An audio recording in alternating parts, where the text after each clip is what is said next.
under a magnifying glass. But OMEGA-7 didn't break. Their leader, a massive man in dark armor, pointed directly at Mira. "She's priority target," he shouted. Mira stood tall, shoulders squared, staring back at him. "Come and try." The battlefield exploded into motion. SEALs firing. Omega-7 advancing. Ava circling, scanning for another angle. Riker sprinted to Myra's side. "You're not dying today." "Wasn't planning to." The two fought back to back as OMEGA-7 closed in. One attacker lunged at Mira with a combat blade. She grabbed his wrist, twisted, and flipped him over her shoulder. Another rushed Riker with a suppressed SMG. Riker tackled him into a rock and knocked him unconscious. But more came. Dozens. Ava saw it from the sky. No. They're surrounding them. She pushed her A-10 into a steep dive, an angle most pilots wouldn't dare. Her alarms blared. Altitude warning screamed. She ignored them. The GAU-8 spun up. She narrowed her aim. "Hold on, Mira, hold on. Echo Team, I've got you." She fired. The entire canyon floor shook. A streak of fire tore a perfect line between Mira, Riker, and OMEGA-7 forces. Enemy units scattered in panic. Riker shouted, "Move while they're disoriented." The SEALs pushed forward aggressively. Mira fought with the fury of someone who had been hunted long enough. Omega-7's leader roared, "Fall back. Regroup." The last thing he saw before retreating was Ava's A-10 circling overhead.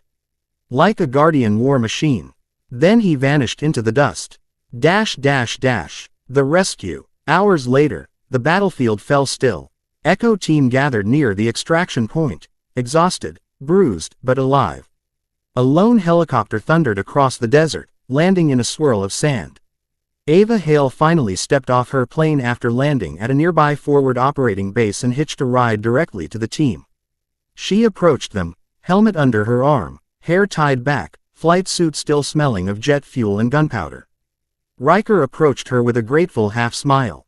"You saved our lives." Ava shrugged. "You'd have done the same." Miles looked at her with awe. "You really flew that thing into a canyon." Ava smirked. "Warthog wasn't built for pretty. It was built for surviving stupid decisions. And I make a lot of those." Mira stepped forward. "You fly like a demon." Ava eyed the deep-cut mark in Myra's uniform. "And you fight like one." For a moment, the three warriors stood silently, pilot, operative, commander, bound by the kind of respect forged only in battle. Riker tilted his head. "So what now?" Mira sighed softly. "OMEGA-7 will come again."